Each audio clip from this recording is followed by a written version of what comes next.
这只小猫咪看起来就奄奄一息的，它的病房里边还放了一堆的仪器。它叫大壮，它是几个人在单位养的，然后它最近尿血，尿也比较稠，还比较瘦。大家伙上班之后就看到它特别的虚弱，不吃饭。我们给它做了血液检查，它的肾脏的指标肌酐、尿素氮0都很高，测不出来。更要命的是，它血液里的钾离子8.6，那高钾血症是严重威胁生命的。因为摸到它的后腹部有非常硬的东西，所以我们给它做了 X 线的检查，看到膀胱里有2个非常大的结石。现在我们知道它的尿血是因为膀胱结石带来的，需要手术。但是因为它现在还处于休克状态，所以我们需要先纠正它的状态，以及纠正它的高血钾的情况。随着我们给它保温、升血压、纠正脱水、降血钾的治疗，慢慢的它的体温升上来了，血压也能维持住，然后看着精神头也好一些了，它也能抬起头来了。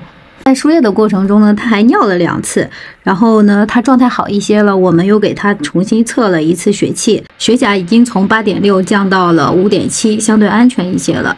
一开始他的肌酐测不出数值来，非常高，现在也能测出来了，肌酐的指标是1016，虽然还是很高。他状态好一点之后，我们就尝试给了他节令猫粮，看看他吃不吃，毕竟他已经很久没有吃过东西了。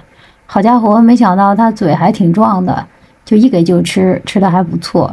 所以呢，我们就先继续输液，然后看等他肾指标稳定一些了之后，准备给他进行结石手术。他现在看起来就像一只正常的猫了，刚来的时候奄奄一息的，真的快吓死人了，就感觉快要过去了似的。然后呢，他现在还求着大家摸摸它、撸它，但是如果我们仔细看他右边的眼睛，他好像2个眼睛大小不一样，大小眼儿。右边的眼睛睁不开一样。我们检查发现他的右眼有比较明显的睑球粘连，也就是他的结膜和结膜长在一起了，应该是小时候就存在的问题，也是他右眼看起来比较小的原因。那因为这个问题呢，还造成了他鼻泪管开口堵塞了，所以他右眼的泪液也比较多，然后还伴发了结膜炎，需要用眼药控制。他现在状态都挺稳定的，我们又给他复查了血，他的血钾也正常了，肌酐也正常。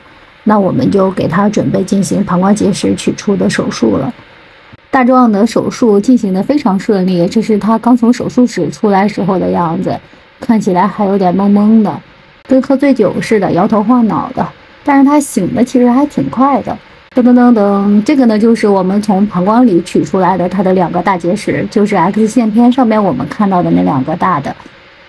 术后呢，我们持续监测他的体征都非常稳定，状态也特别好。给他穿了一个小衣服，然后背着尿袋，看起来还特别可爱。给他吃了一些食物，他也吃的还挺好的，嘴特别壮。术后我们给他持续进行止疼消炎的治疗，同时输液，以及关注他的伤口和监测指标。他的体征一直都还比较稳定，那他伤口也长得还挺好的，所以我们就在第3天的时候给他按照计划拆掉了尿管。拆掉尿管之后，观察他排尿也都挺好的。家长就来接大壮回家啦，希望大壮余后的猫生都排尿顺顺畅畅的。